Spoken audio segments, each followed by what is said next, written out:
안녕하세요 구독자 친구 여러분, 여러분에게 요리를 쉽게 알려드리는 남자 쿠킹입니다. 자 여러분, 오프닝이 바뀌었죠.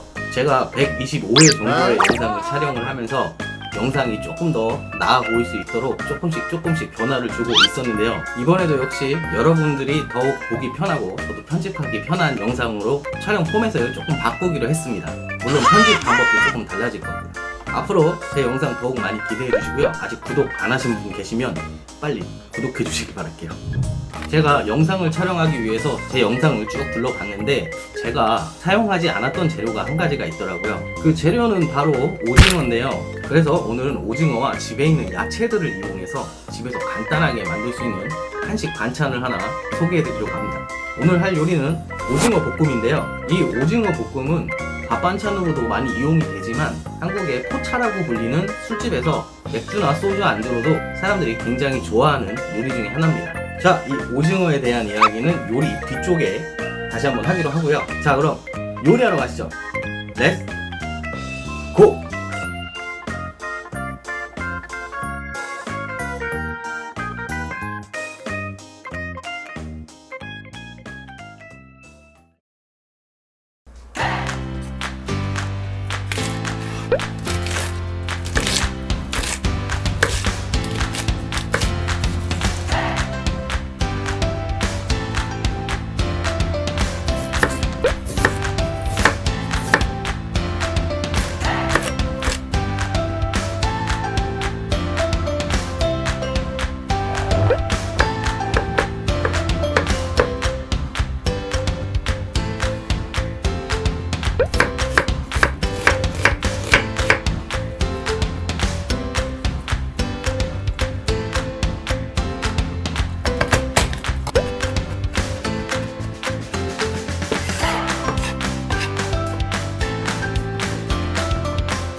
이렇게 오징어 볶음이 완성됐습니다.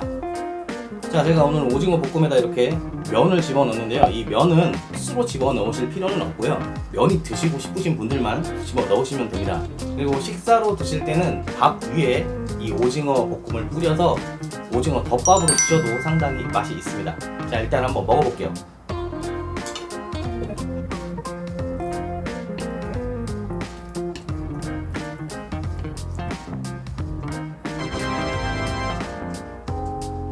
자, 먼저 오징어.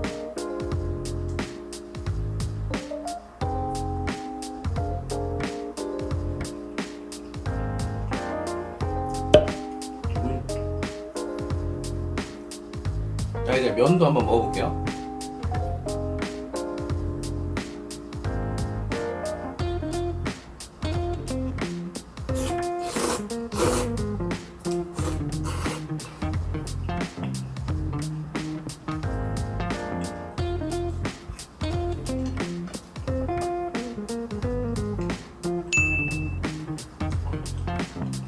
살짝 맵긴 한데요. 그래도 맛있습니다. 자, 이렇게 오징어 볶음을 만들어서 먹어봤는데요. 제가 오징어에 아까 칼집을 넣었죠. 오징어에 칼집을 넣은 이유는 첫 번째로 보시다시피 예쁜 모양을 위해서입니다. 그리고 양념이 이 사이사이로 조금 더 잘 들어가서 오징어를 먹을 때 양념과 함께 더 잘 먹을 수 있도록 이렇게 칼집을 넣어준다고 해요. 실제로 한국 가정에서는 이렇게 칼집을 넣지 않는 경우도 상당히 많습니다. 이렇게 칼집을 넣기 위해서는 오징어의 껍데기를 아까 제가 벗긴 것처럼 벗겨줘야 하는데요. 오징어의 타우린 성분은 오징어의 껍질에 가장 많이 들어있다고 하죠. 그렇기 때문에 오징어의 타우린 성분을 드시기 위해서는 껍질을 벗기거나 이렇게 모양을 내지 마시고 그냥 잘라서 사용을 하셔도 됩니다. 다만 이 부분에서 주의하실 점은 오징어 껍질을 벗기지 않았을 경우에 약간의 비린내가 날 수 있기 때문에 비린내에 예민하신 분들은 오징어 껍질을 벗기시는 것을 추천드리겠습니다. 요새 밖에 돌아다니지 않으시다 보니까 음식을 많이 먹고 운동을 하지 않게 되죠. 그렇기 때문에 점점 몸무게도 늘어나고 살도 찌게 되실 텐데요. 이 오징어 같은 경우에는 고단백질 식품이고요. 그리고 체내에서 지방을 흡수하는 데 방해를 주는 아미노산이 풍부하게 들어있다고 합니다. 물론 아까 말씀드렸다시피 타우린이 들어있어서 피로회복에도 굉장히 좋고요. 그렇기 때문에 다이어트와 피로회복에 굉장히 좋은 식재료라고 알고 있습니다. 자, 벌써 또 주말이 가까웠는데요. 이렇게 맛있는 음식을 가족과 함께 또는 혼자 계신 분들은 집에서 간단하게 이렇게 만들어서 맛있게 드시고 행복한 주말 보내시길 바라겠습니다. 오늘 영상은 여기까지 할게요. 오늘도 시청해주셔서 감사드립니다. 저희 채널은 여러분의 관심과 사랑이 필요합니다. 영상이 즐겁거나 유익하셨다면 구독과 좋아요 버튼 꼭 눌러주시고 여러분의 친구와 SNS에 꼭 공유해주세요. 자, 그럼 다음에 또 봐요.